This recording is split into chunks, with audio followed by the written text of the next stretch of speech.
मैं कुरुक्षेत्र के ये बाणगंगा नरकातारी क्षेत्र में हूँ। इसके बाणगंगा दो जगह है, एक नरकातारी क्षेत्र ग्राम पंचायत में है, दूसरा दयालपुर में है।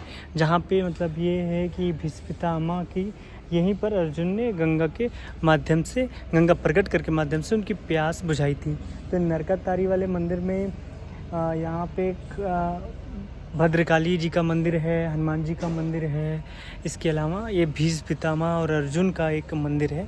अर्जुन ने यहाँ पर गंगा को प्रकट करके भीष्म पितामह की प्यास बुझाई थी, तो इसी वजह से इसका नाम बाणगंगा नरकातारी है। तो बाणगंगा दो जगह है, इस वजह से थोड़ा मतलब एक कन्फ्यूजन ये क्रिएट हो रहा है कि असली बाणगंगा क्या है, लेकिन दोनों की कहानियाँ समान है और दोनों आसपास करीब 4 किलोमीटर दायरे में है। वैसे जो कुरुक्षेत्र का कहा जाता है कि वो 84 कोस में पूरा क्षेत्रफल मतलब है, पूरा लड़ाई का या युद्ध भूमि का, महाभारत से संबंधित। तो उस पूरे क्षेत्र में ही मतलब ये जो महाभारत से संबंधित है वो स्थान शामिल है। भगवान श्री कृष्ण जी ने अर्जुन को कहा है अर्जुन। मैं अभी कुरुक्षेत्र के ज्योतिसर में खड़ा हूँ। वो जो आप वट वृक्ष देख रहे हैं उसी के नीचे भगवान श्री कृष्ण ने अर्जुन को गीता का उपदेश देना शुरू किया था। यहाँ पे एक महादेव का पुराना प्राचीन सुमंदिर है। इसका नाम ज्योतिसर इस वजह से पड़ा क्योंकि यहाँ पे जो सरोवर है इसका नाम ज्योति है, इस वजह से नाम इसका पड़ गया ज्योतिसर। महाभारत युद्ध की भी शुरुआत यहीं से हुई थी। ये पूरा उसका विशाल परिसर है ज्योतिसर का, और माना जाता है कि यहीं से युद्ध महाभारत की मतलब शुरुआत हुई थी, ये कहा जाता है। तो बहुत ही ऐतिहासिक ये परिसर है ज्योतिसर, और यहीं पर भगवान श्री कृष्ण ने उस वट वृक्ष के नीचे अपना गीता का उपदेश अर्जुन को दिया था। तो ये इसकी महत्वपूर्ण है सबसे। यहाँ पे शाम में लाइटिंग शो भी होती है, शाम को उसे भी देखा जा सकता है। कितना अच्छा दृश्य है ज्योतिसर का, गजब। सरोवर बीच में, इधर वट वृक्ष जहाँ भगवान श्री कृष्ण ने गीता का उपदेश देना प्रारंभ किया था।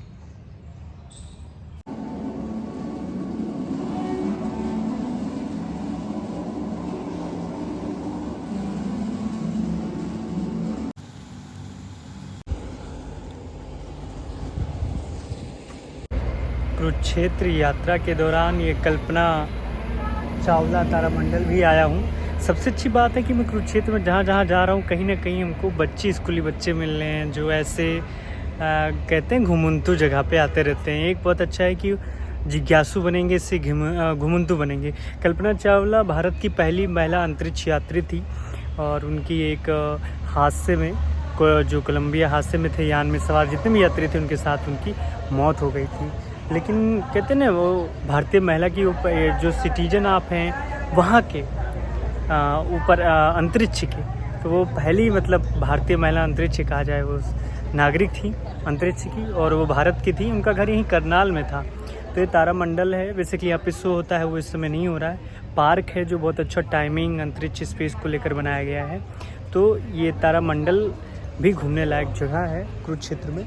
और ये कल्पना चावला को याद करने का इससे मतलब हमें प्रेरणा मिलती है कि हम लोग कहाँ से कहाँ तक बढ़ें, किस सफ़र तक जाएं, कि कुछ नया करें।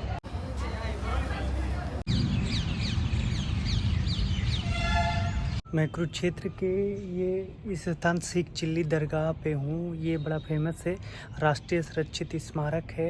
यहाँ पे कई सारे म्यूजियम बनाए गए हैं और एक भव्य परिसर है। तो मतलब ये एक सूफी संत थे, इनके बारे में कहा जाता है। और सूफी संत थे और वो मुग़ल साम्राज्य में उनका बड़ा प्रभाव था, इस वजह से इनका दरबार मतलब बनाया गया है। भारत सरकार ने इसे सुरक्षित जोन में ले लिया है और ये सुरक्षित है, पुरातत्व विभाग इसकी रखवाली करता है। आर्किटेक्चर देखिए, क्या निकलने का डिज़ाइन है, क्या वो है। ये मेन मकबरा है।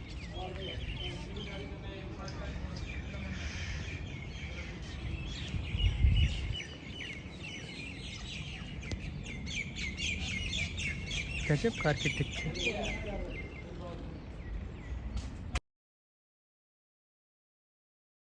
शेख चिल्ली का ये मकबरा हमने घूम लिया। काफ़ी बड़ा है, विशाल परिसर है इसका, और देखने पे मतलब काफ़ी, देखिए बाहर से भी देखिए कितना भव्य, मतलब इतना भव्य बना दिया गया है। सूफी संत का मुग़ल का एक बहुत अच्छा ही बॉन्ड रहा है और उसका फ़ायदा सूफी संतों को मिला है, बहुत सम्मान दिया गया है।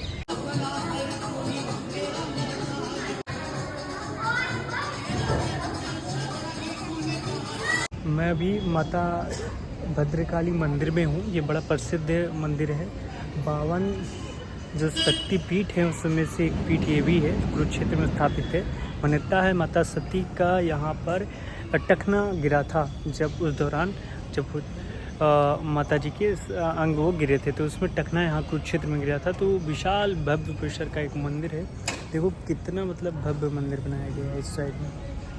तो बहुत ही माता रानी के दर्शन के टखना आगे रखा है और फिर नीचे मतलब आगे माँ काली का, भद्रकाली का वो मूर्ति है और पीछे भी एक परिसर बन रहा है। अच्छा लगा। ऐसी धार्मिक जगहों पे एक शक्तिपीठों की एक अपनी धार्मिक कथाएं होती हैं और मैं जहाँ भी जा रहा हूँ ये महसूस कर रहा हूँ कि हिंदू धर्म में जो मंदिर है, आस्था है, वो बहुत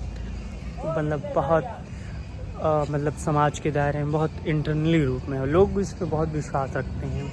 उनका अपनी आस्था होती है, अपना विश्वास होता है, वो मुझे यहाँ भी महसूस हो रहा है।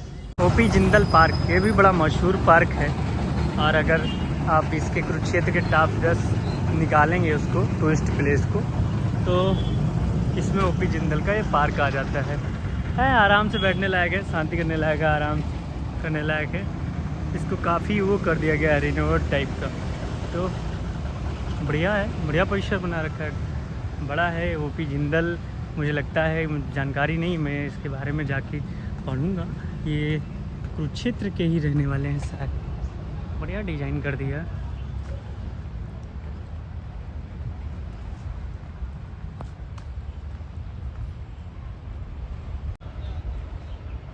अच्छा पार्क है। कुरुक्षेत्र विश्वविद्यालय परिसर के अंदर एक धरोहर म्यूजियम है जिसमें प्राचीन काल के और मध्यकाल की जो बहुत सारी मतलब चीज़ें हैं, वस्तुएं, सभ्यताएं हैं, उनको संरक्षित किया गया है और एक डिजाइनिंग में दिखाया गया है। मतलब वो एक कैसे रहन सहन था, वो सब सारी चीज़ों को इसमें दिखाया गया है। बहुत ही भव्य और दिव्य, काफ़ी प्राचीन है म्यूजियम, काफ़ी जानकारी वाला लगता है। तो ये कुरुक्षेत्र विश्वविद्यालय के अंदर है, परिसर के अंदर है, बहुत सारे पार्टों में से हैं।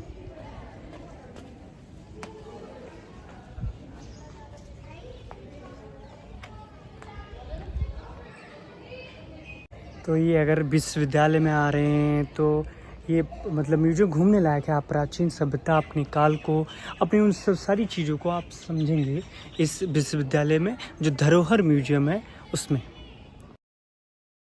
धरोहर म्यूजियम घूमा। ये कुरुक्षेत्र विश्वविद्यालय में स्थापित है और मतलब 3 फ्लोर में मतलब है, ग्राउंड, थर्ड और मतलब फर्स्ट, सेकंड, थर्ड, और थर्ड पे लाइब्रेरी है, वो PhD MPhil होल्डर के लिए है। तो ये विश्वविद्यालय के परिसर में स्थापित है।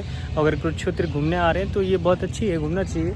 मुझे लगा प्राचीन और मध्यकाल और कहा जाए आधुनिक काल की भी जो हैं और जो हरियाणा के जो वीर हैं, शहीद हैं, उन मतलब उनको याद करते हुए एक बहुत अच्छा सा मतलब धरोहर के रूप में उनसे जुड़ी हुई तमाम वस्तुएं यहाँ पे संग्रहित हैं, स्थापित हैं।